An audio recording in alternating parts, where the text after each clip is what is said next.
وبمحمد نبيا ورسولا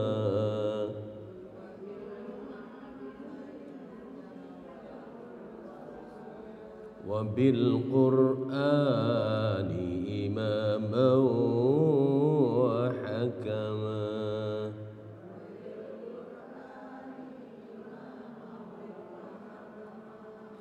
ربي زدني علما وارزقني فهما رب اشرح لي صدري ويسر لي أمري واحلل عقدة من لساني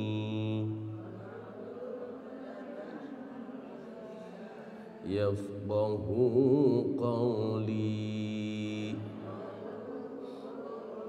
آمين. بسم الله والحمد لله والصلاة والسلام على رسول الله وعلى آله وصحبه ومن والاه ولا حول ولا قوة إلا بالله أما بعد. Bersyukur alhamdulillah pagi hari ini kita dapat hadir kembali di Masjid Agung Al-Azhar untuk mengikuti kajian tafsir Senin pagi dengan doa semoga langkah dan niat kita dicatat oleh Allah sebagai amal ibadah. Amin ya rabbal alamin. Bapak Ibu, kita akan membaca surat Ghafir ayat 51 sampai dengan ayat 55.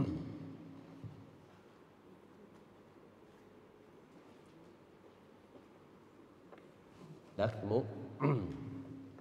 Mari kita baca. A'udzu billahi minasy syaithanir rajim.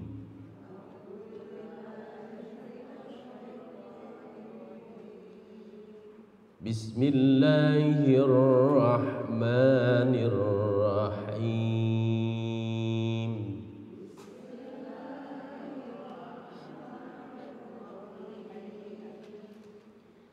Inna lanansuru rusulana walladzina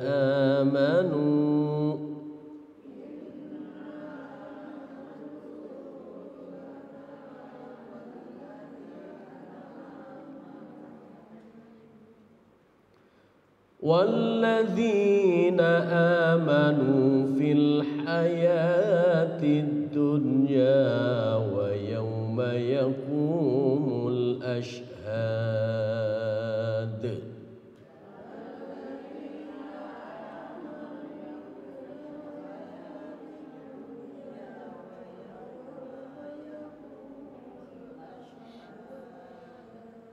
Yawma la yanfa'u adh-dhalimina ma'dziratuhum wa lahumul la'nah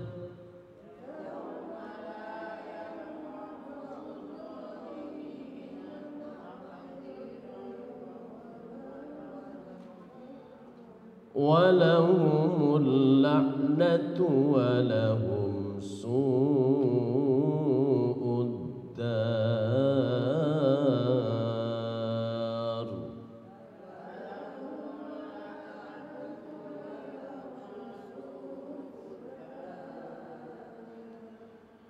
Walaqad atayna Musa al-huda wa awrathna bani Israil.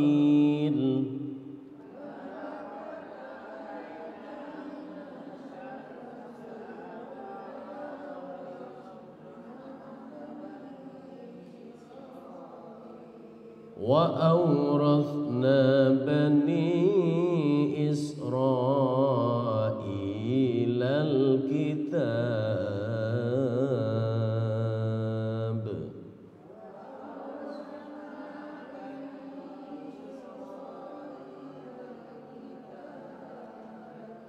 هدى وذكرى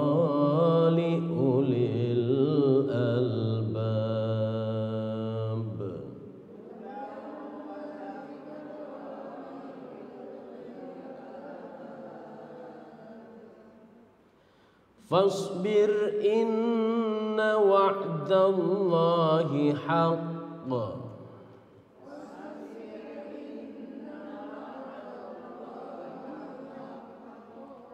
wastaghfir lidzambika wasabbih bihamdi rabbik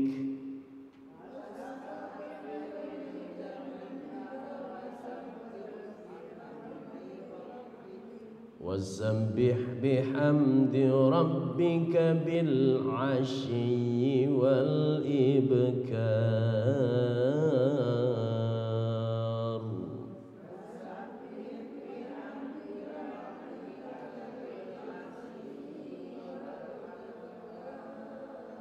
Sadaqallahul aliyyul azim.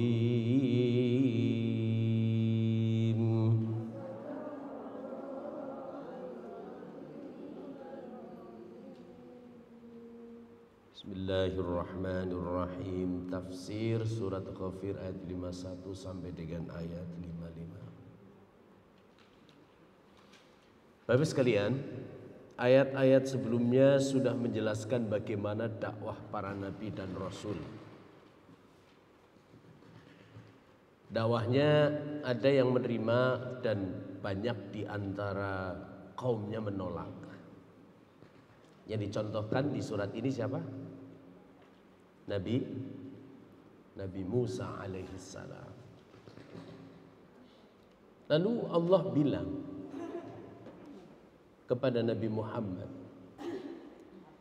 inna lanansuru rusulana, sesungguhnya kami telah menolong utusan-utusan kami yang telah terdahulu. Walladzina amanu, dan juga menolong orang-orang yang beriman. Fil hayati dunya, dalam kehidupan dunia, wa yauma yaqumul hisab, dan pada hari kiamat.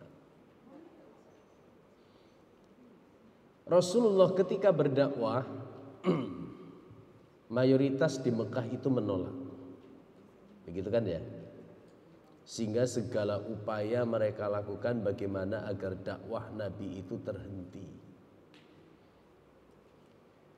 Betapa sedihnya Rasulullah dengan penolakan itu, padahal yang dibawa adalah satu kebenaran dari Tuhan.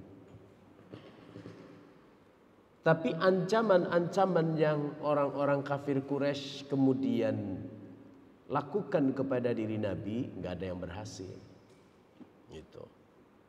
Maka Allah memberikan contoh bagaimana Allah menyelamatkan Nabi dan Rasul sebelumnya. Misalnya Nabi Nuh, itu kan?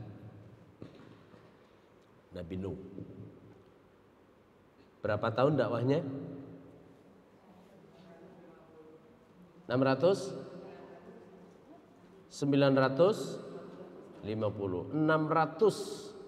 tahun di Babilonia, sisanya setelah terdampar. Jadi banjir besar itu terjadi pada saat Nabi Nuh berusia 600 tahun. Dakwah 600 tahun yang ikut hanya 30 orang. 600 tahun itu, bayangkan 30 orang. Maka pada akhirnya Nabi Nuh pasrah. Ya Allah, aku sudah berdakwah kepada mereka siang dan malam, pagi dan sore, tapi ternyata mereka menolak dakwahku. Sekarang aku pasrahkan kepadamu. Maka Nabi Nuh kemudian diperintahkan untuk membuat perahu. Buatnya di mana? Bikinnya di mana? Bikin perahunya di mana? Di bukit kan? Di bukit. Jadi kalau saya baca itu,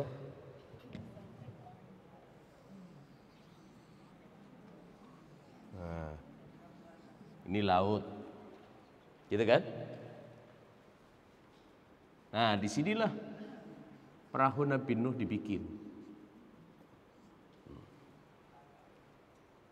Terus gimana cara nyemplungin perahunya ke laut? Didorong.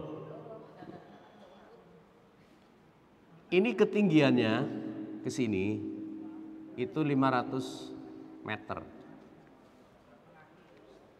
Setengah kilo. Didorong dari atas.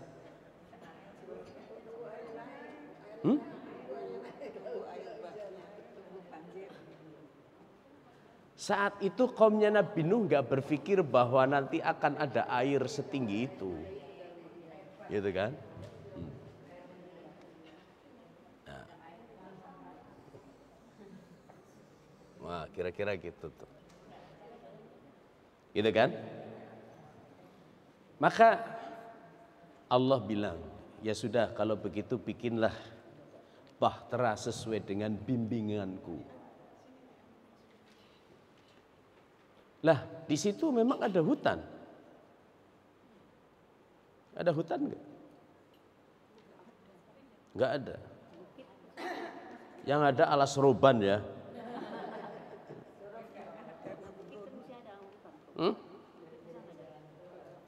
Tapi dalam kisahnya itu Nabi Nuh diminta untuk menanam.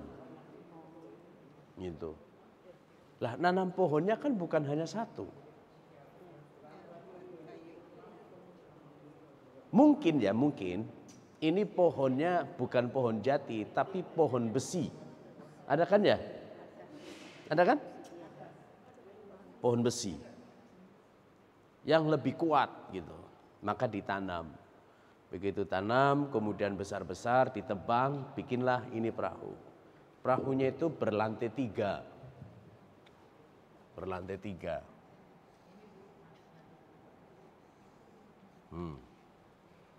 Gitu ya. Di sini hewan. Di sini tumbuhan. Di sini manusia.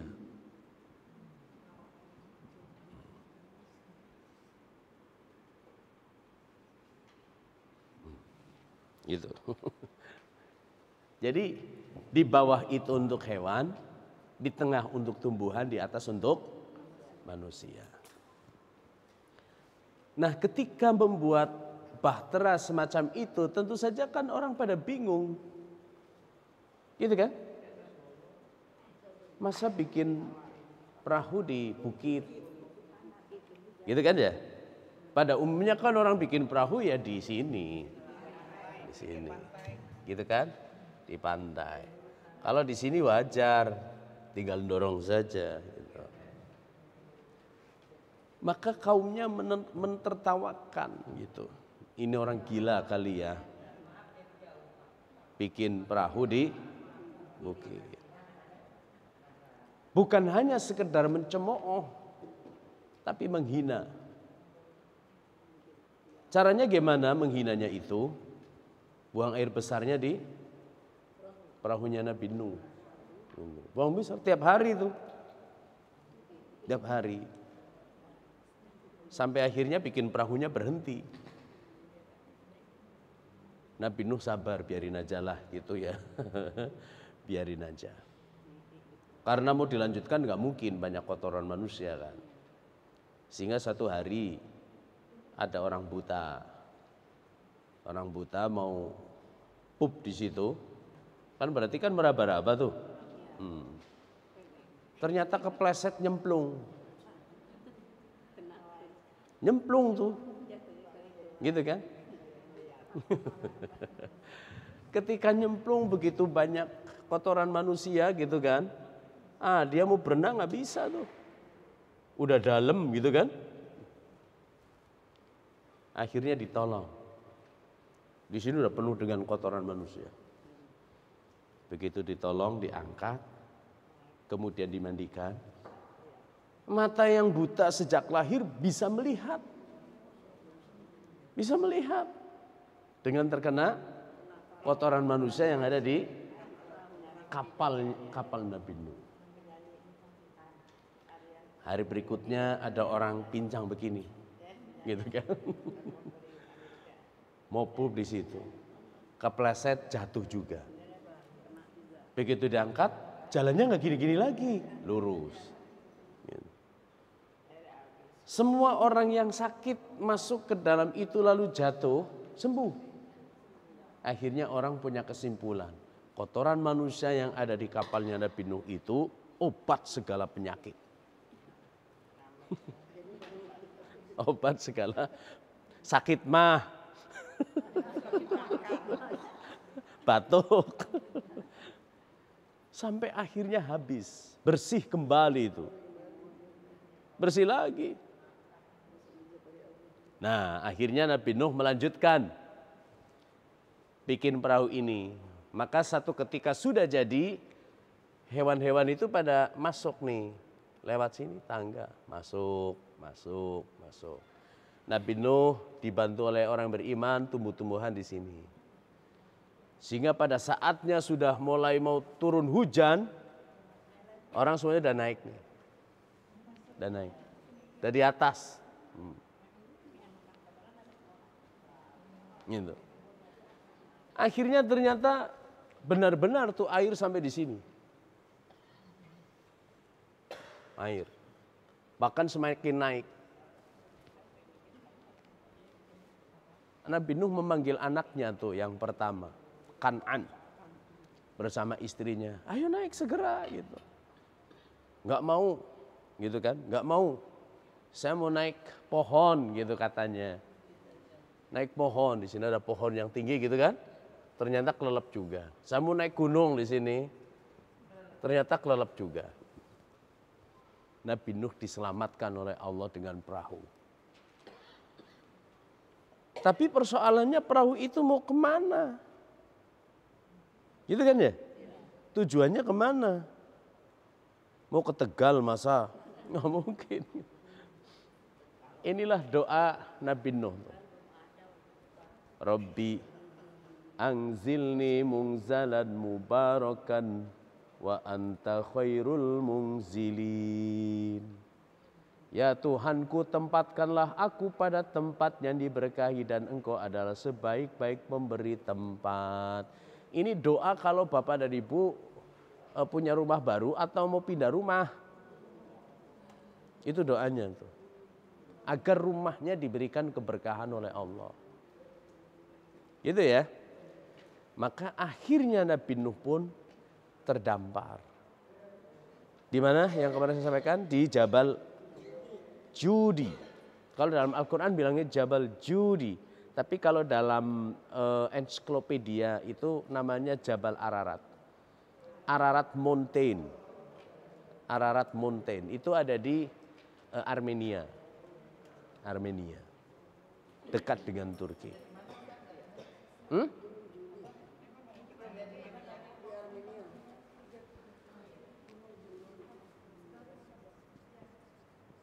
Ararat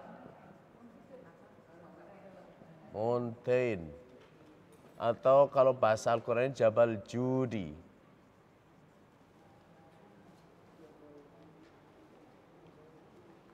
Gitu ya. Armenia. Armenia itu perbatasan dengan Turki. Gitu ya. Selamat. Diselamatkan oleh Allah. Dalam pandangan manusia nggak bakalan selamat. Dan itulah mungkin perahu pertama yang dibikin oleh manusia. Sekarang coba bayangkan membuat perahu itu kan nggak asal belah kayu lalu dipaku kan. Pasti diukur sedemikian rupa agar perahu ini bertahan berapa lama. Ketika sudah di lautan itu tidak miring kanan kiri. Makanya Nabi Nuh itu sebagai seorang ahli teknik, gitu, teknik, bukan teknik industri, tapi apa namanya ya? Ya semacam itu. Sehingga dia bisa bikin perahu. Tahun berapa? Tahun berapa Nabi Nuh itu? Nabi Nuh itu 5.000 tahun sebelum Masehi.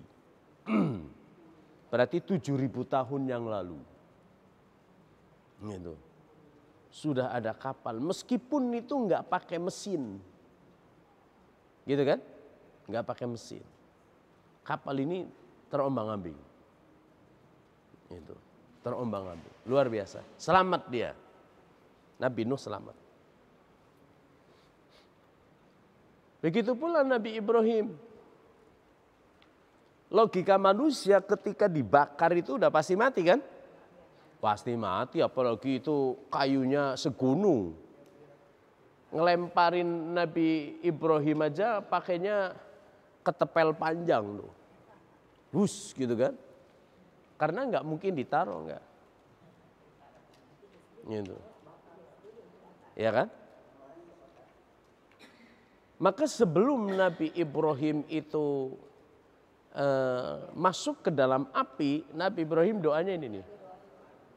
Hasbunallah wa ni'mal wakil. Hasbunallah wa ni'mal wakil. Cukuplah Allah menjadi penolong kami dan Allah sebaik-baik pelindung. Hasbunallah wa ni'mal wakil. Gitu tuh. Kalau boleh, hasbunallah wa ni'mal wakil, ni'mal maula wa ni'man nasir. Itu di ayat yang lain sampai wa ni'man hasbunallah ni'mal maula wa ni'man nasir. Gitu ya. Api itu sifatnya apa? Panas kan? Panas. Jadi kalau ada orang marah, nah hasbunallah wa ni'mal wakil. Kalau suaminya marah, hasbunallah.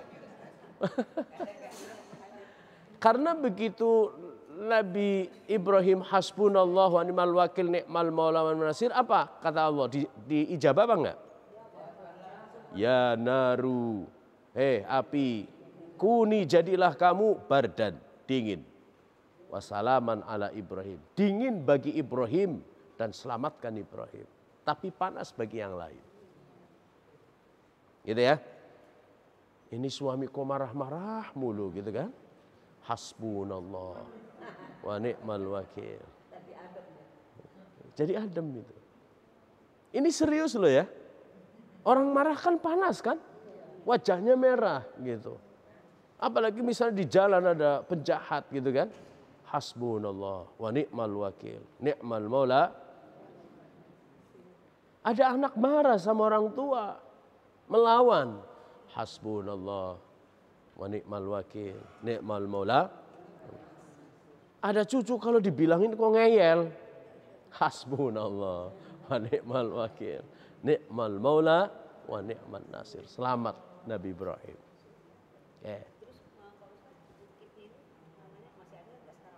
Apa? Ada, masih ada. Ararat. Bukit Ararat, Jabal Judi. Ya. Bisa. Dan menurut penelitian orang-orang Amerika, hasil satelit itu ditemukan itu. Kapalnya Nabi Nuh yang sudah membatu. Ada di situ. Ya. Lalu ini Nabi Ayub. Nabi Ayub. Ya kan? Nabi Ayub itu ceritanya gini. Iblis itu ingin menggoda manusia. Lalu Allah silakan aja. Kalau memang mau menggoda manusia, mau ngeji manusia, silakan. Akhirnya diuji itu Nabi Ayub. Pertama dengan meninggalnya seluruh anak-anaknya. Yang kedua seluruh hewan ternaknya juga mati. Lalu terakhir dikasih cobaan penyakit. Yang sampai tetangga sekitar itu kebauan, saking baunya akhirnya dibuang. Gitu. Lalu dia berdoa, inni massaniyadz-dzurru wa anta arhamur rahimin. Ya Allah, sesungguhnya aku telah ditimpa penyakit padahal Engkau Tuhan yang Maha Penyayang dari semua yang penyayang. Jadi kalau lagi sakit berat itu doanya doa Nabi Ayub tuh. Inni massaniyadurru. Ya, penyakit itu datangnya dari Allah, maka Allah lah yang menyembuhkan. Sama ketika Nabi Ibrahim sakit kan? Fa idza maridtu wa huwa yashfin. Apabila aku sakit dialah yang menyembuhkan. Asy-Syu'ara ayat berapa tuh coba tidak? Wa idza maridtu, apabila aku sakit atau tertimpa penyakit, wa huwa yashfin, dialah yang menyembuhkan. Gitu. Akhirnya sembuh kan? Disuruh untuk mandi. Yang terakhir itu karena dia nggak bekerja, istrinya ceritanya udah nggak punya apa-apa. Akhirnya menggunting rambutnya dijual. Gitu. Nabi Ayub tanya, tumben biasanya makan tempe tahu, kok sekarang rendang. Gitu kan? Rendang. Dari mana kamu? Cerita istrinya. Gitu. Saya menjual rambut saya. Gitu. Akhirnya Nabi Ayub berjanji, kalau saya sudah sembuh, istri saya akan saya pukul 100 kali. Iya. Tapi begitu sembuh, Allah bilang, jangan dipukul istrimu. Karena dia dalam keadaan terpaksa. Ambillah 100 lidi. Diikat, baru dipukul. Pak. Selesai. Dan dia sembuh. Kan 100 sudah kan? Bukan pak. Tapi dengan 100 lidi itu sekali aja. Perak. Oke?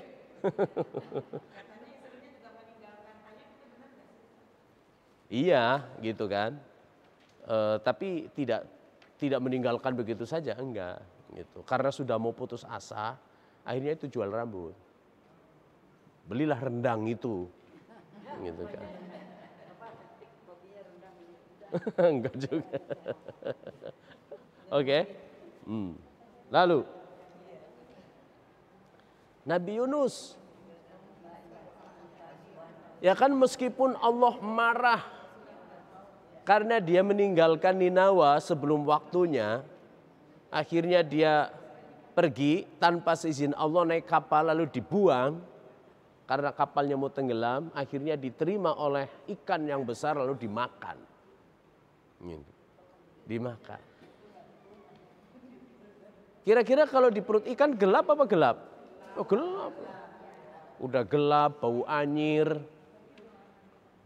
Coba bayangkan di dalam perut ikan, lalu kan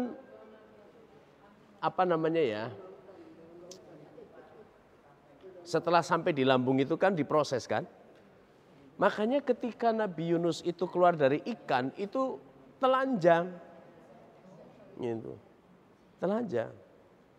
Kenapa? Karena itu tadi udah pada lepas tuh bajunya. Karena digiling di dalam perut ikan. Nah, maka dia berdoa, diselamatkan oleh Allah karena doa ini, la ilaha illa anta subhanaka inni kuntu minadh dhalimin. Tidak ada Tuhan selain Engkau ya Allah, Maha suci Engkau, sesungguhnya aku adalah termasuk orang-orang yang zalim. Maka dia keluar. Waktu kita bahas surat Yunus kan sudah tuh, keluar. Di pantai yang sepi, nggak ada siapa-siapa. Lalu Allah menumbuhkan apa? Labu. Labu. Tiba-tiba ada tumbuhan labu yang kemudian berbuah, matang, baru dimakan itu. Labu. Bukan roti. Labu. Bukan mangga.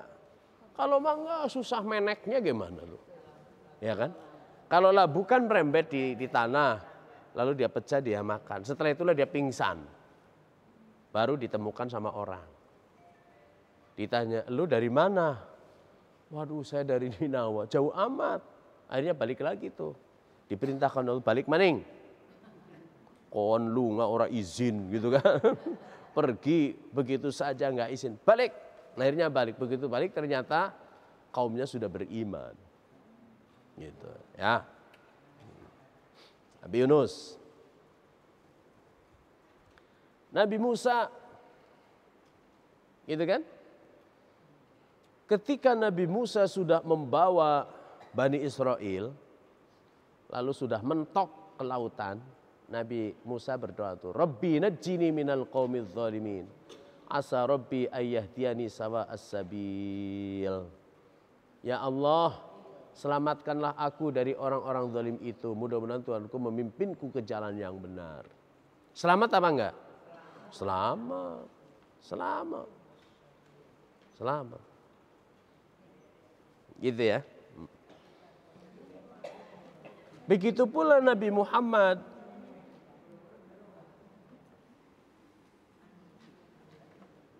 Doanya Rabbana la taj'alna fitnatan lil ladzina kafaru, ya Tuhan kami janganlah Engkau jadikan kami sasaran fitnah bagi orang-orang kafir.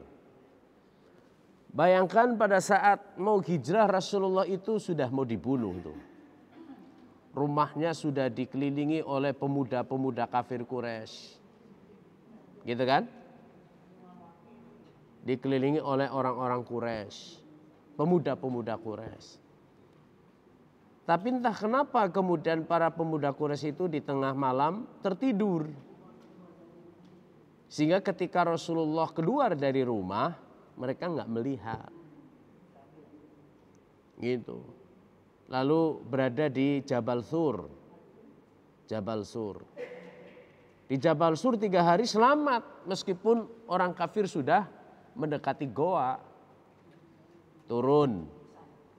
Baru kemudian pergi ke Madinah dengan selamat. Terselamatkan.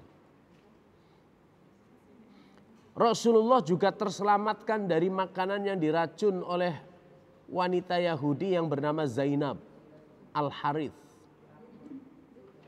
Ceritanya begini. Orang-orang Yahudi yang berada di Madinah ada 3. Bani Qainuqa, Bani Nadir, Bani Quraidah. Semuanya terusir dari Madinah karena melanggar konstitusi, undang-undang yang sudah disepakati bersama. Kalau Bani Qainuqa melakukan pelecehan seksual terhadap wanita muslimah. Kalau Bani Nadir itu konspirasi untuk membunuh Nabi. Kalau Bani Quraidah itu berkonspirasi dengan orang kafir untuk menyerang pasukan Nabi pada saat perang Ahzab dari belakang. Akhirnya diusir. Mereka kumpul di benteng Khaybar, kota Khaybar. Kira-kira jaraknya 150 km. 150 km itu Purwakarta. Ya kan ya? Kalau Bandung berapa kilo? Suka ke Bandung kan? Hah? 120? Bukannya 200? Oh ya sudah, berarti Khaybar itu di Bandung lah kira-kira. Ya. Rasulullah datang ke sana untuk mengepung benteng Khaybar. Setelah dimenangkan pertempuran itu, Rasulullah dan para sahabat pun istirahat. Gitu kan, istirahat di situ. Tiba-tiba ada ibu-ibu tanya ke para sahabat, kalau Muhammad itu kalau makan daging sukanya apa? Kata sahabat, paha kambing bagian depan. Paha kambing bagian. Jadi nanti kalau korban kambing, ibu-ibu mintanya paha bagian depan. Kalau paha bagian belakang, dagingnya habis. Paha bagian depan. Ya sudah, kalau begitu besok habis maghrib datang ke rumah. Saya siapkan makanan. Kalian kan capek kan, lapar? Baik. Zainab Al-Haris pun menyembelih kambing. Lalu dimasak. Gitu ya. Ada yang digulai. Kalau Rasulullah itu dipanggang tuh, dipanggang. Setelah dipanggang, kalau mungkin kalau kambingnya agak besaran ya segini kali. Ya. Setelah dipanggang lalu dibubuhi racun. Begitu semua makanan dikasih racun semuanya. Dikasih racun semua. Para sahabat pun akhirnya datang ke rumah Zainab Al-Harits. Tikar sudah digelar. Itu bau masakannya harum sekali. Gitu kan? Harum. Rasulullah pun duduk. Di sini ada sahabat, siapa namanya itu? Silakan. Ini sahabat sudah kelaparan kali ya. Langsung makan kunyah, langsung telan. Tapi Rasulullah begitu, gitu menggigit. Baru sedikit, lalu dikasih tahu tuh. Ada yang bilang tulangnya berkata ke Nabi. Nabi ada yang bilang malaikat Jibril langsung ngasih tahu. Gitu. Tapi keburu itu tertelan ludah itu rasanya, racunnya itu tuh. Akhirnya dilepeh. Rasulullah selamat. Tapi ternyata racun itu sangat dahsyat. Rasulullah itu orang yang nggak pernah sakit. Maka pada saat di akhir hayatnya, di detik-detik mau sakit, Rasul selalu mengeluh tuh kepada Aisyah, ternyata racun orang Khaybar itu masih ada di dalam tubuhku. Berarti kira-kira sekitar 3 tahun.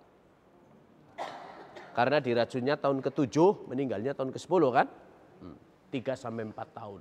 Masih terasa, bayangkan tuh. Berarti kan menyerang organ tubuhnya. Gitu. Qul innama ana basyarum mithlukum. Kata Nabi itu. Sesungguhnya aku ini sama seperti kalian. Secara biologisnya sama. Gitu. Ada Nabi yang dibunuh enggak? Banyak. Salah satunya Nabi Zakaria kan? Dipotong tubuhnya. Yahya dipancung gitu kan. Nabi diracun. Maka dia selalu mengeluh tuh. Nah sehingga sakitnya itu bukan karena flu. Bukan karena ini. Tapi karena pengaruh racun yang sangat dahsyat. Tapi pada saat dia mau menghadapi hidangan itu kan diselamatkan, gitu kan. Nah akhirnya Rasulullah enggak, cuman ketelan ludah aja sedikit gitu. Ini langsung tewas, mati. Ya kan, udah ketelan masuk ke perut, gimana mau dimuntahkan. Bahkan itu Rasulullah bilang coba dibekam gitu kan, biar darahnya keluar, nggak bisa, udah nggak ketolong.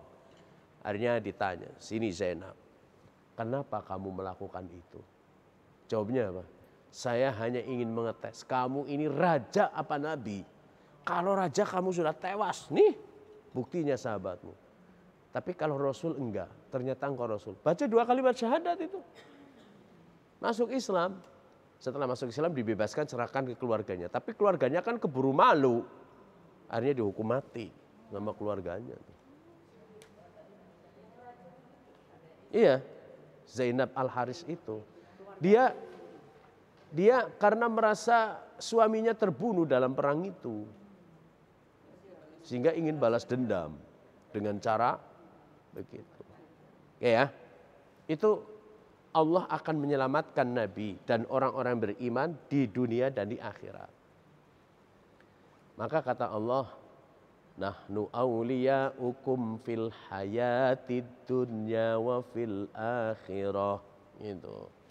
Kamilah pelindungmu dalam kehidupan dunia dan akhirat. Di dalamnya surga kamu memperoleh apa yang kamu inginkan dan memperoleh apa yang kamu minta. Kira-kira Allah akan menyelamatkan orang Palestina apa enggak? Pasti. Nunggu waktu saja. Ya kan? Asa an takrahu syai'an wa huwa khairul lakum. Boleh jadi kamu benci terhadap serangan Israel yang sekarang membabi buta, padahal itu baik bagimu. Jangan-jangan itu awal kehancuran Israel. Atau jangan-jangan itu awal nanti akhirnya Palestina merdeka. Gitu kan? Loh, masuk ke Gaza kan nggak mudah. Nggak mudah, meskipun itu kotanya nggak terlalu besar gitu kan. Nggak mudah itu. Ya, pasti Hamas itu udah mempersiapkan diri gimana kalau tank itu datang ke sini, gitu kan? Bagaimana cara menghancurkan, dan ternyata tentara Hamas itu bukan laki-laki semua, ada perempuannya. Gitu. Ada perempuannya, ada 40.000 itu. Gitu kan? Kalau Israel itu ngirimin 300.000, mungkin pasukan Hamas itu mungkin 100.000.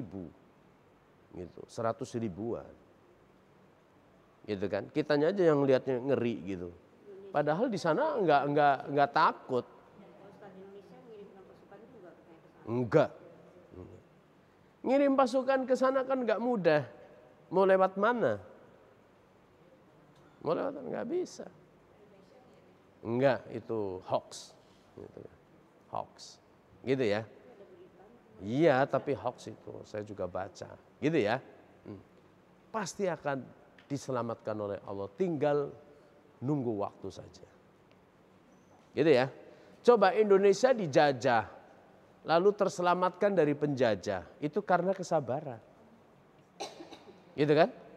Kesabaran. Yang berjuang kan banyakkan orang Islam dibanding yang lain kan. Kalau lagi mau melawan penjajah, teriaknya apa? Allahu Akbar kan? Pernah nggak tertulis dalam buku sejarah begitu mau perang lalu haleluya? Nggak ada kan? Nah, apalagi home, santi home kan. Tapi dengan takbir, Allahu Akbar. Gitu ya? Pasti akan ya.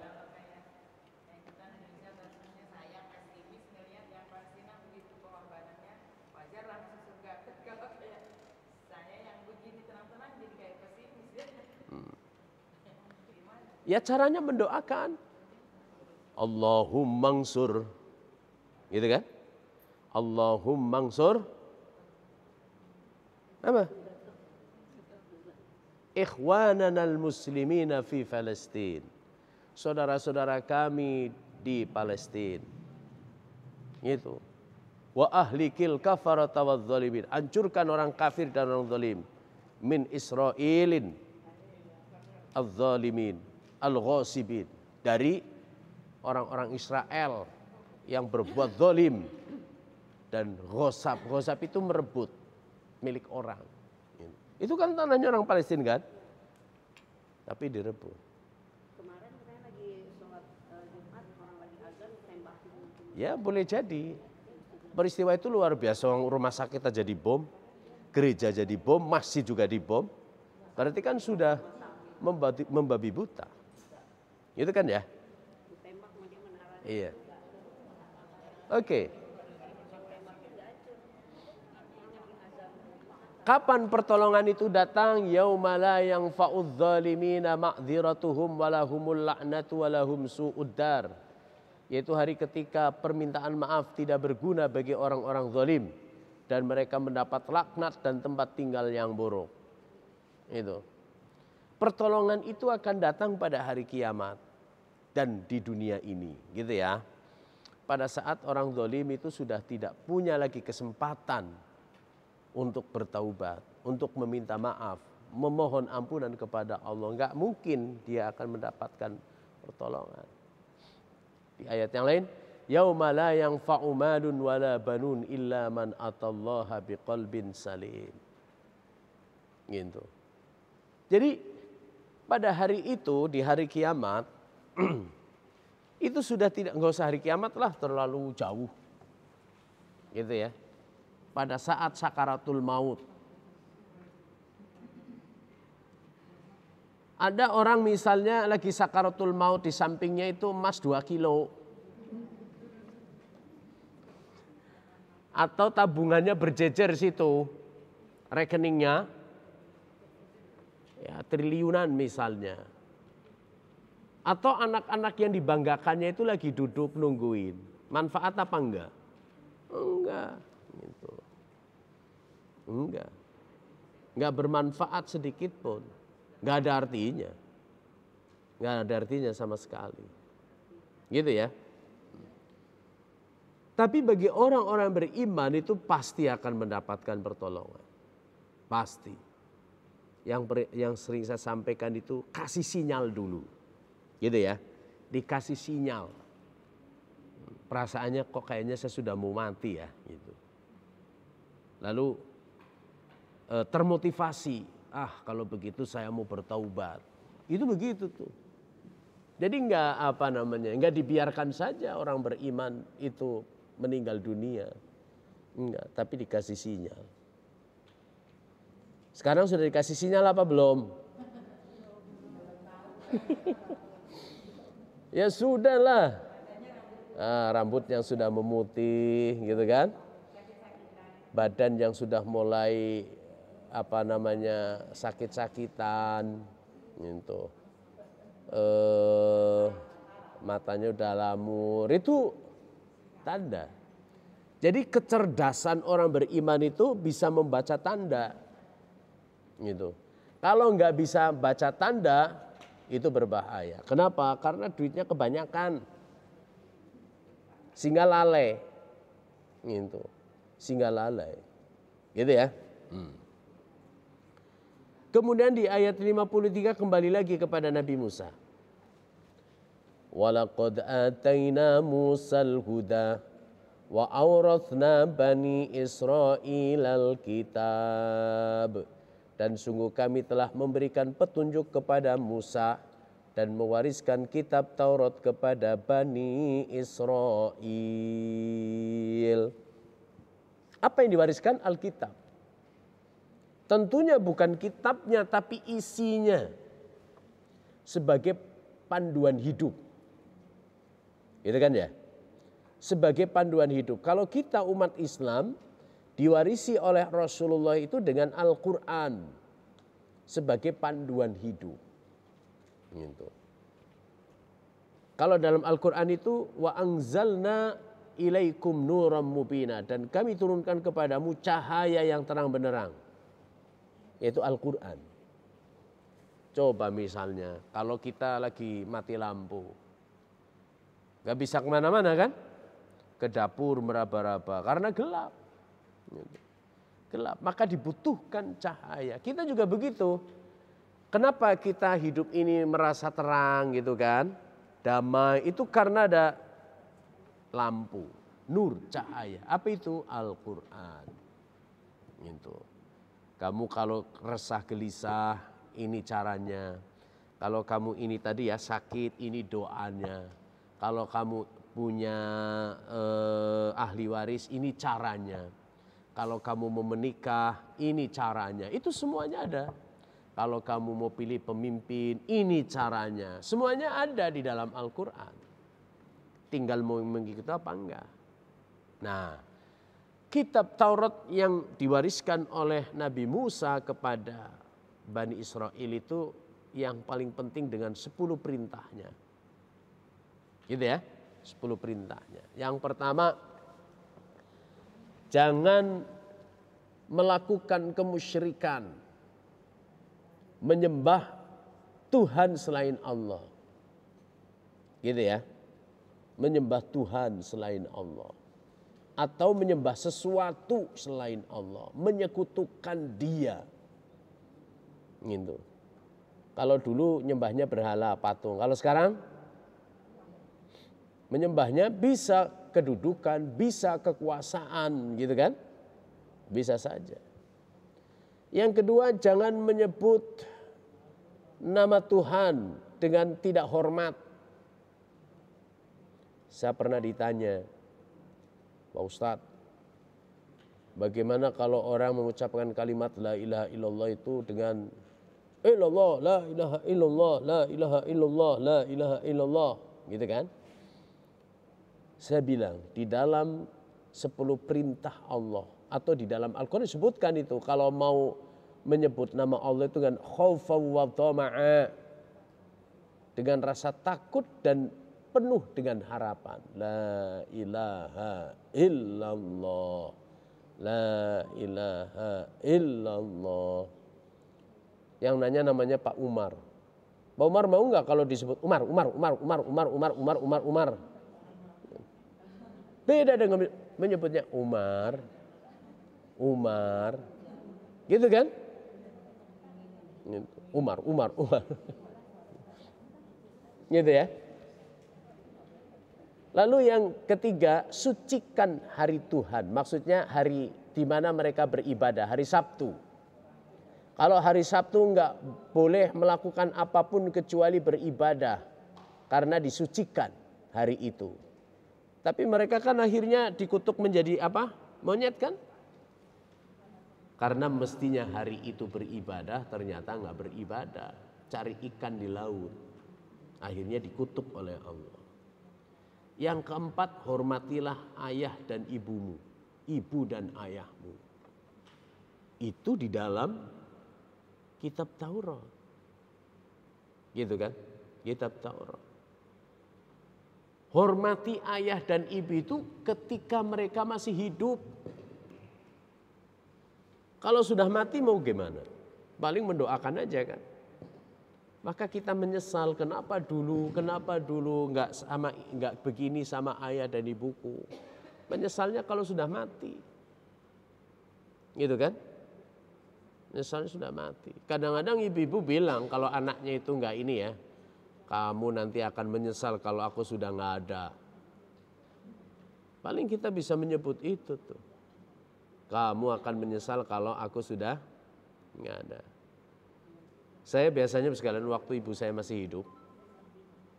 Itu kalau saya pergi ke kantor, begitu sudah keluar dari rumah, saya telepon ibu saya. Jadi ngobrol sepanjang jalan sampai ke Al-Azhar. Gitu, sampai ke Al-Azhar. Nah, ketika ibu saya sudah nggak ada, apa yang harus saya lakukan? Ada sesuatu yang hilang gitu. Hilang. Saya jarang pulang kampung, tapi kalau komunikasi itu setiap hari. Iya sama, mertua juga sama. Mertua saya udah nggak ada juga gitu. Gitu ya. Orang tua itu ada 3. Yang pertama ayah ibu kita, yang kedua ayah dan ibu mertua, yang ketiga itu guru. Jadi saya ini orang tua bapak dan ibu. Gitu. Meskipun usia saya lebih muda dari bapak dan ibu gitu kan. Tapi kedudukannya sebagai orang tua. Gitu. Kedudukannya sebagai orang tua. Gitu ya. Ada 3 tuh. Kata Nabi orang tua itu ada 3. Yang pertama ayah ibumu. Yang kedua ayah ibu mertuamu. Dan yang ketiga adalah guru-gurumu. Itu orang tua. Ya kan? Tidak ada guru yang jahat. Gitu. Tidak ada. Guru itu selalu akan memberikan petunjuk kepada kebenaran. Gitu. Yang kelima, janganlah membunuh.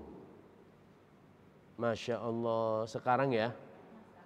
Di Indonesia itu kok membunuh orang kayak orang membunuh tikus. Coba yang kemarin di mana di Sukabumi apa ya, yang anak dan ibunya dibunuh. Mana? Di Subang kan? Bayangkan Bu sekalian. Ternyata pembunuhnya suaminya sendiri. Dia bisa berpura-pura. Masya Allah. Anak dan istrinya dibunuh. Entah motifnya apa itu. Gitu kan? Suami membunuh istri, istri membunuh suami. Anak membunuh orang tua membunuh anak. Kasusnya banyak gitu. Banyak. Hanya gara-gara sepele. Gitu kan? Yang terakhir coba itu ada suami, kalau nggak salah itu aparat ya, dibunuh sama istri. Istrinya dibantu sama selingkuhannya. Selingkuhannya ternyata pamannya sendiri. Masya Allah, dibunuhnya di rumah. Luar biasa. Kalau suami istri sudah nggak cocok, mendingan cerai. Iya kan? Lah itu kan sudah Allah sudah kasih koridor. Daripada sampai akhirnya membunuh, menyakiti. Ya sudah, kalau nggak sudah di tengah jalan sudah nggak cocok, ya udah.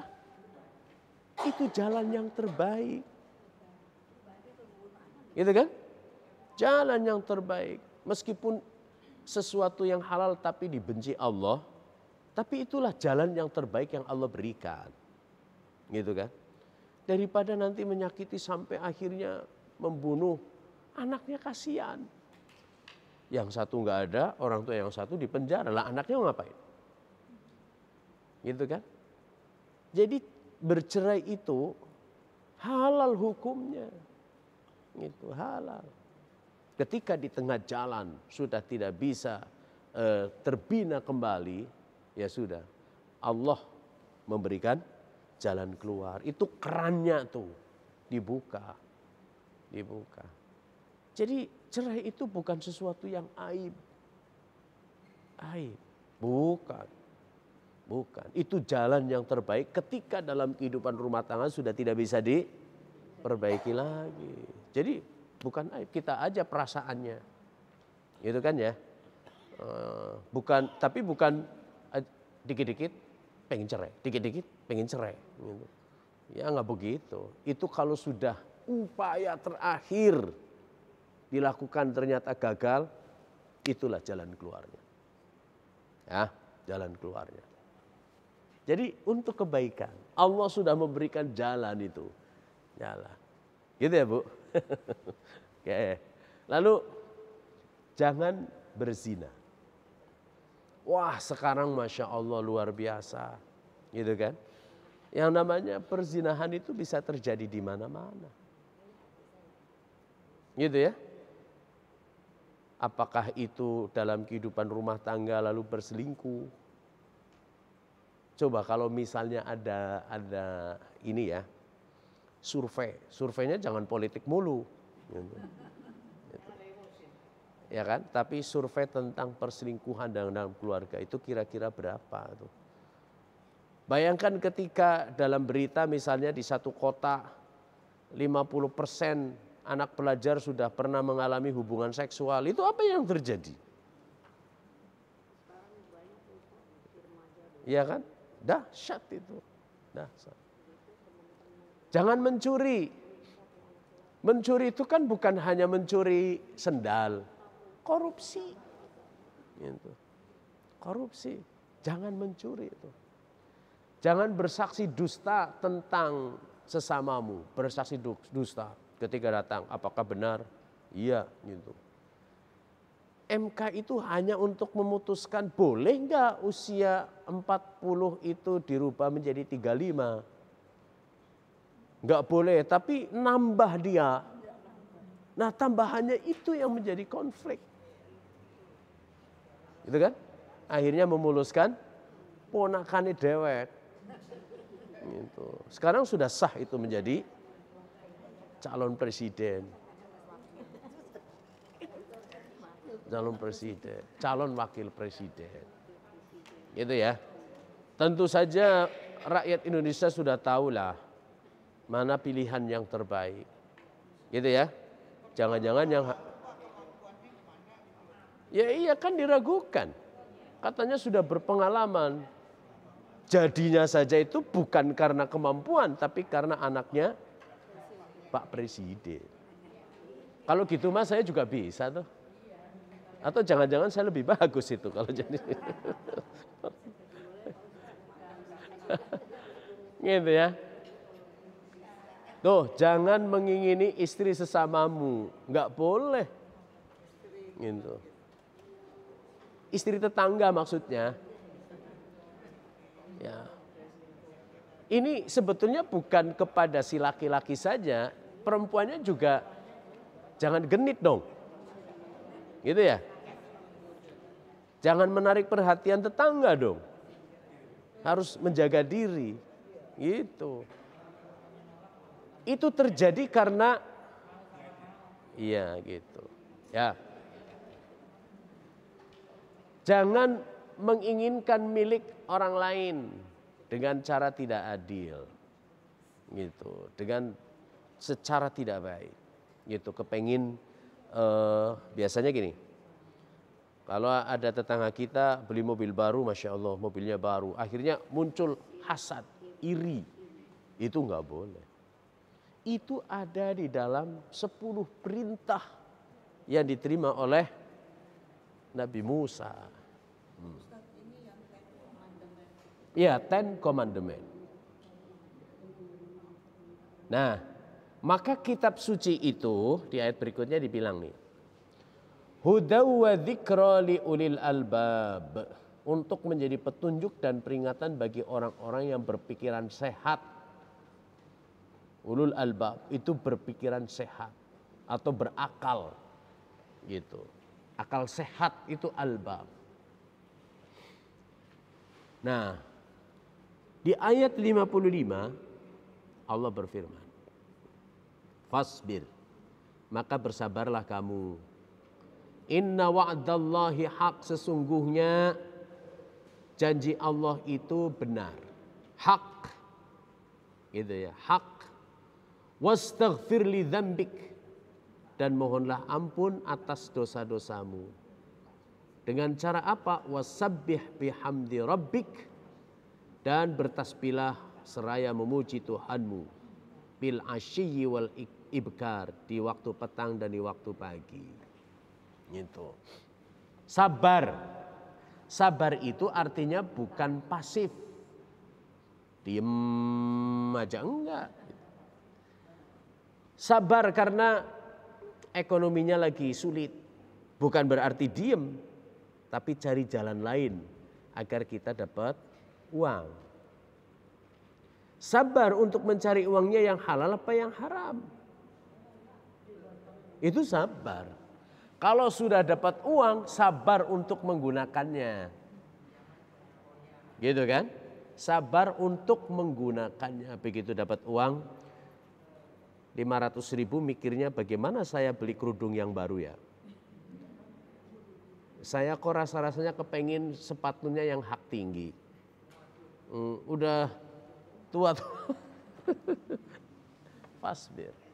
Inna wa'dallahi haq, sesungguhnya janji Allah itu benar. Begitu pula saudara-saudara kita di Palestina itu kuncinya sabar saja. Gitu. Sabar, mempertahankan diri dengan sekuat mungkin. Kenapa? Karena nggak mungkin dunia akan diem kan. Paling tidak itu mengutuk. Kemarin saya ikut demo tuh di lapangan Masjid Agung Al-Azhar bersama dengan istri Duta Besar Palestina dan wakil Duta Besar Palestina. Kemarin, hari Sabtu kemarin. Sabtu yang hari Ahad sebelumnya itu lebih banyak. Tapi kemarin itu sedikit gitu ya. Yang sebelumnya itu banyak. Ini kalau misalnya kita mau demo juga boleh. Gitu ya. Kenapa? Karena janji Allah itu pasti akan terpenuhi. Nggak mungkin tidak. Maka dibarengi dengan memohon ampun kepada Allah. Di samping itu, wasabbih bihamdi rabbika bil asyi wal ibkar. Jadi saya Bapak Ibu sekalian, itu biasanya kalau pulang dari masjid, kalau subuh, itu udah saya setel TV saya itu dengan doa atau zikir pagi. Punya gini.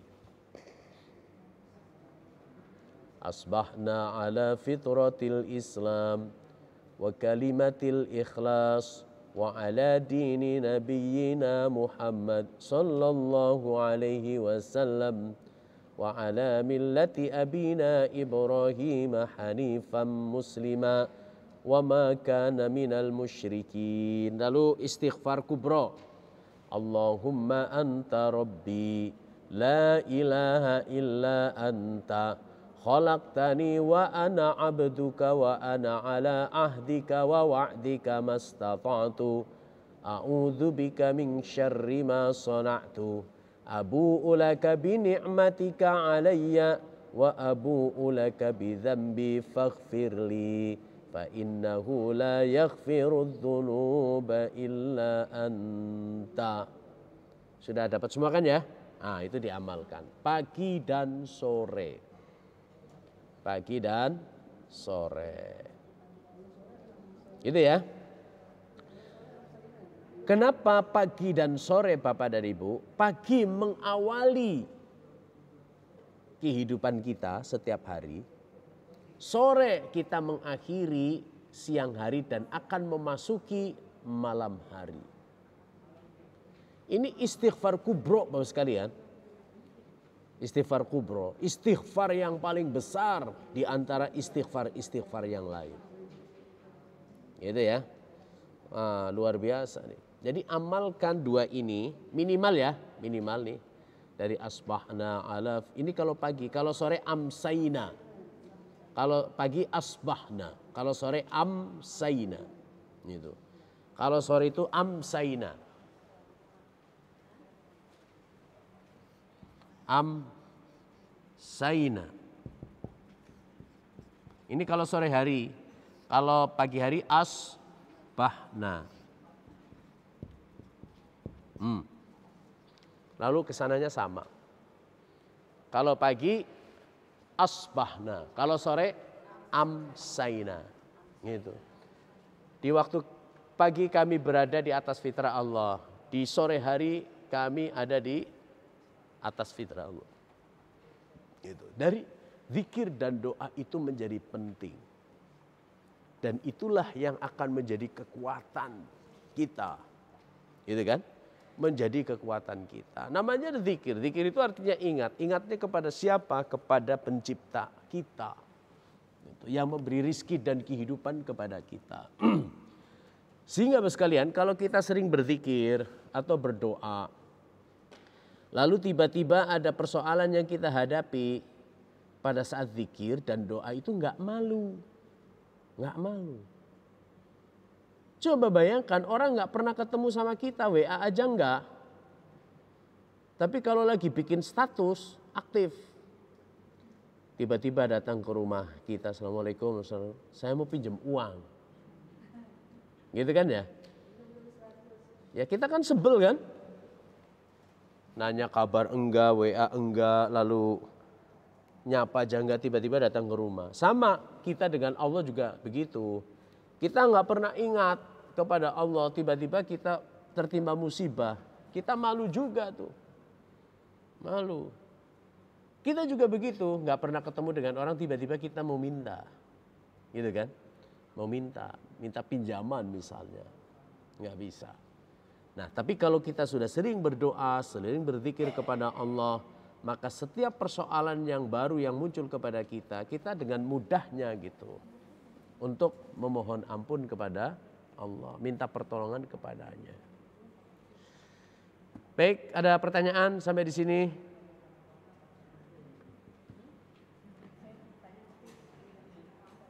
Oh, silakan.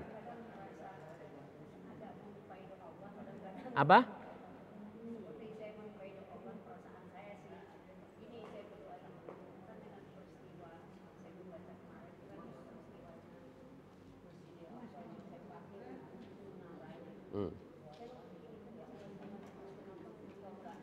Oh. Jadi gini, Allah itu ketika terjadi sesuatu nggak kayak kita, orang nyambit kita juga ambil batu nyambit lagi, nggak begitu, enggak, beda gitu, beda. Maka ketika kita menyaksikan apa yang terjadi di Gaza, itu sebetulnya sudah include di dalamnya pertolongan Allah ada. Buktinya apa? Nih, 300.000 pasukan. Tank itu sudah berjejer 400. Tapi mereka nggak berani masuk sampai hari ini.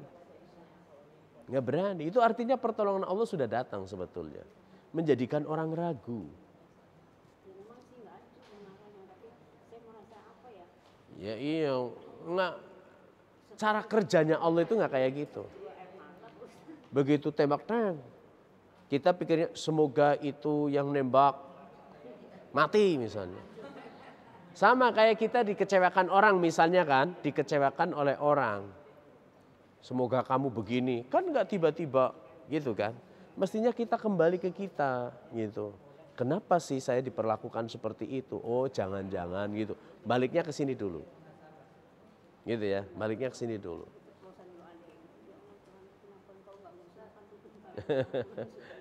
Kenapa nggak doanya dibalik, ya Allah semoga orang Yahudi itu diberi petunjuk lalu masuk Islam. Itu jauh lebih keren ya. Silakan.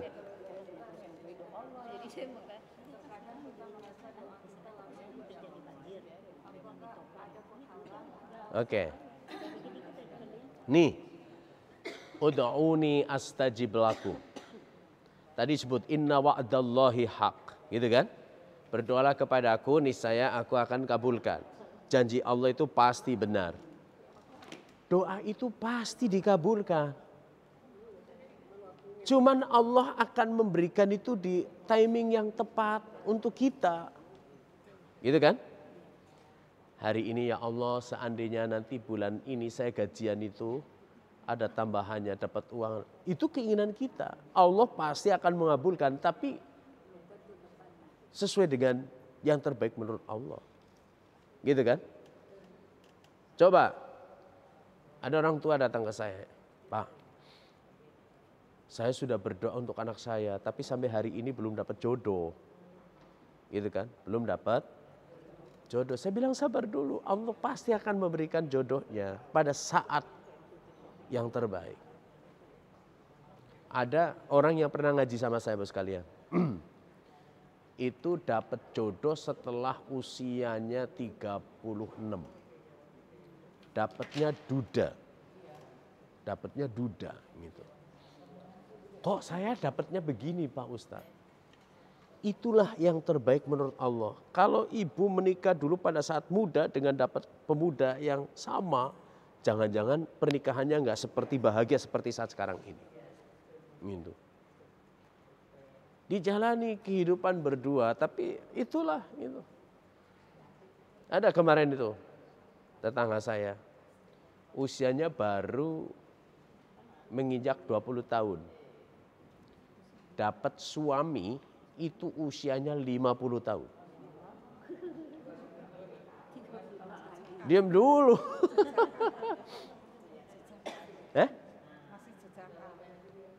Istrinya non muslim, dianya juga orang Korea, gitu. Datang ke rumah saya. Bagaimana sama calon menantunya, sama calon besanya tuh. Besanya ternyata orang Tegal gitu kan. Datang. Ini gimana Pak Ustadz? Gitu. Saya tanya, saya pikir itu belum masuk Islam. Belum Islam. Akhirnya ternyata Al-Fatihah sudah bagus. Baca Al-Quran sudah bisa. Lah, belajar di mana? Iya, saya belajar sama karyawan saya. Dia bos. Gitu. Akhirnya ya sudah, kalau memang sudah berislam mau masuk ini. Terus istrinya gimana? Ya karena saya sudah usia 50 tahun saya nggak punya anak. Gitu, nggak punya anak. Terus gimana dengan istrinya? Saya sudah diskusi dengan istri saya. Dan istri saya mau kalau saya cerai. Oh ya sudah. Akhirnya udah bener tuh istrinya dicerai. Ya, dengan baik-baik gitu kan. Karena dia sudah masuk Islam. Saya bawa ke sini. Saya Islamkan di sini. Di Al-Azhar. Nah 20, suaminya 50. Beda 30 tahun. Lah Aisyah 12 tahun, Rasulullah 53 tahun. Ya kan? Gitu. Tapi kalau anak ini masih SMP, nanti orang bilang ini di bawah umur gitu kan. Kayak Syekh Puji dulu itu akhirnya di penjara gitu kan. Di penjara. Jadi kita memandangnya jangan itu. Gitu. Ternyata bahagia juga. Menikahkannya diinginkan kebahagiaan kan?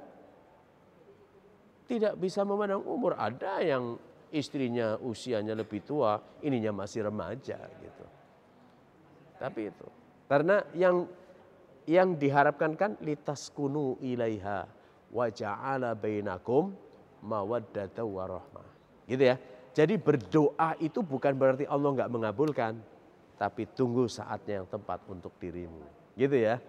Itu nggak boleh suudzon. Beda 30 tahun masih bisa punya keturunan. Eh? Masih bisa punya keturunan. Ya bisa.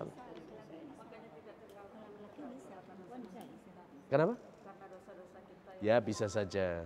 Artinya ketika kita masih nafsunya terlalu besar, kita berdoa bla bla bla. Kalau diberikan berbahaya. Tapi ketika kita sudah mulai tertata gitu kan, Allah berikan, inilah untukmu. Gitu, untukmu. Kalau dipaksakan baru usia 35 tahun gitu kan. Untuk menjadi gitu, itu berbahaya, itu dipaksakan betul itu berbahaya. Gitu ya.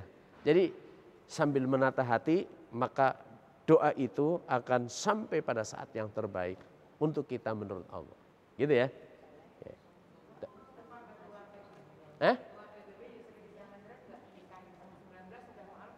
Apa? Ketua Umum PBB Yusril kan juga menikahi orang Cina, itu udah mau belum? Kan masih 19 tahun gitu. Iya. Apa Bu? Ini apa? Neraka Sair itu untuk orang-orang yang kesalahannya apa Pak? Ini kan nggak ada. Minggu lalu. Untuk setan, perilakunya setan yang kepengin ini apa? Ya manusia yang berperilaku juga seperti setan gitu. Ya, artinya tidak beriman kepada Allah. Cukup? Sampai Senin depan insya Allah. Yang saya memperido Allah itu dosa nggak sih saya? Apa? Yang tadi saya memperido Allah itu dosa nggak sih saya? Minta ampun. Ya beristighfar gitu, beristighfar. Dua kali tuh Pak Ustadz, yang waktu saya kan pas di CNN, pas anak-anak lari ketakutan gitu, ngobrol gitu, saya sampai nangis, aku ya Tuhan, kenapa engkau ini? Jadi gimana sih jadinya? Iya, jadi Allah nggak sampai begitu. Loh, jadi ingat nih, kalau kita lihat anak-anak Palestina diberondong bla bla bla bla bla gitu kan, mati. Kita ingat apa yang dilakukan oleh Nabi Khidir, ya kan? Ini matilah, ini mungkin akan menjadi generasi yang nggak bagus. Nanti akan muncul generasi yang lebih bagus lagi gitu. Iya, artinya pasti Allah punya rencana yang terbaik. Iya kan? Kalau menurut Nabi Musa itu kan, loh kamu kenapa membunuh anak-anak? Itu kan makna tekstualnya kan. Tapi makna kontekstualnya Allah ternyata ingin memberi generasi yang lebih bagus. Gitu ya? Oke. Baik, kita akhiri dengan baca hamdalah dan doa kafaratul majlis. Alhamdulillahirabbil alamin. Subhanakallahumma bihamdika asyhadu an la ilaha illa anta astaghfiruka wa atubu ilaih. Wabillahi taufiq wal hidayah. Wassalamualaikum warahmatullahi wabarakatuh.